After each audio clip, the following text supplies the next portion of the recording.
स्वामी गुना पूर्णानंदा जी, Ramakrishna mission. हाँ राधे जी। सभी प्राणियों में भगवत दर्शन कैसे संभव है? मुझे कैसे पता चलेगा कि मैं भगवत प्राप्त हो गया हूँ? एक लौकिक उदाहरण है। जब हम छक जाते हैं, हमें तृप्ति हो जाती है, तो किसी और प्रमाण की जरूरत नहीं होती। ऐसे ही जब हमारे अंदर कोई कामना नहीं, कोई चाह नहीं, किसी भी द्वंद का कोई प्रवाह हमारे हृदय में नहीं, ना उसका कोई प्रभाव है ना उसका कोई प्रवाह है, किसी भी विषय के संग में विषय भोगने की इच्छा नहीं है, अपने आप अनुभव हो जाता है कि हमारी स्थिति भगवद आनंद में है। जाने मोरी छाती, उसे दूसरा प्रमाणित नहीं कर सकता, अपना हृदय ही प्रमाणित होता है। पर भगवान के वचनों के अनुसार निर्माण अमोहा, जित संग दोषा, अध्यात्म नित्या, विनिवृत्त कामा, द्वंद्वैर विमुक्ता, सुख दुख संगई, गच्छन्त अमूढ़ा।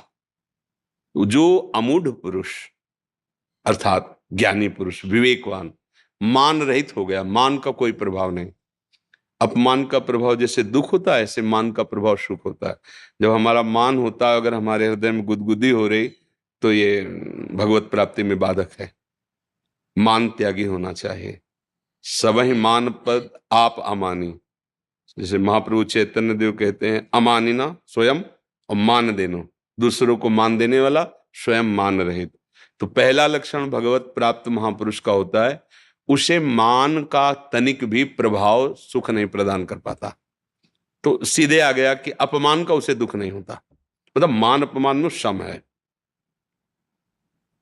अमोहा, उसे कोई मोहित नहीं कर सकता। कोई कंचन, कामिनी, नाना प्रकार के पद, प्रतिष्ठा, भोग सामग्री, अमोहा, उसे कहीं भ्रम नहीं हो सकता। मोह भ्रम का भी नाम, अज्ञान का भी नाम है कि इसमें सुख है।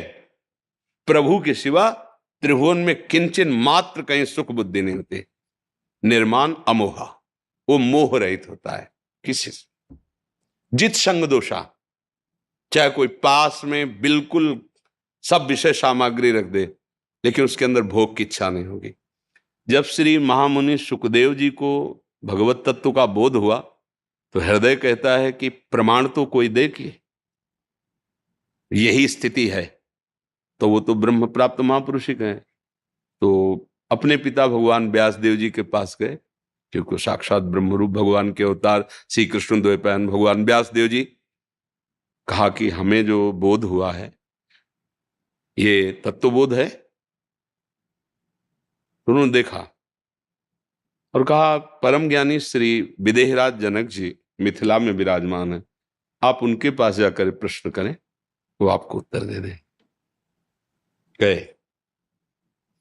जनक जी को सूचना मिली, दिगंबर, कोई शरीर में वस्त्र नहीं, 16 वर्ष की अवस्था, श्याम शरीर, कमल नेत्र, साक्षात भगवान श्री सुखदेव जी परमानंद में डूबे हुए। प्रथम द्वार पे ही जनक जी ने आदेश किया, रोक दिया जाए।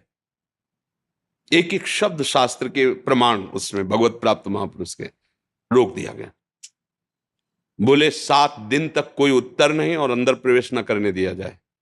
इतने बड़े महापुरुष, कोई आदर नहीं, कोई सत्कार नहीं। रोज पूछते, आज सुखदेव जी के मुखारविंद पर कोई, बोले महाराज बिल्कुल ना अंदर से ना बाहर से, बिल्कुल शांत है। ठीक है, प्रणाम करके महल में ले जाओ। महल में ले गए। अब वो तो दिगंबर ही रहते थे। 9 युवतियों को सेवा में लगाया, जो सुंदरता से, प्रवीणता से, सब आप स्नान कराना, भोजन पवाना, रात दिन, 7 दिन 7 रात्रि, कोई हलचल उनका भगवान न मुखारविंद में न हृदय में। जैसे गेट के बाहर थे अकेले, वैसे ही महलों में युवतियों के विसंग में। अब आगे बढ़, लेके आ जाओ। बस जनक जी खड़े हुए, कहा, जो आपको तत्वबोध प्राप्त हुआ है वही वास्तविक बोध है। ना मान, देखो मान का कोई अगर प्रभाव होता तो इतना तो आ जाता ना। 5 दिन हो गए, 7 दिन हो गए, उत्तर तो दो ना, मिलेंगे कि नहीं, एक गुस्सा ना आ जाए, कुछ भी नहीं। ये भगवत प्राप्त महापुरुष का। अब जब 7 दिन 7 रात्रि, समाज 9 युवतियों का, तो संग दोष मन में या तन में कुछ भी तो हरकत होनी चाहिए।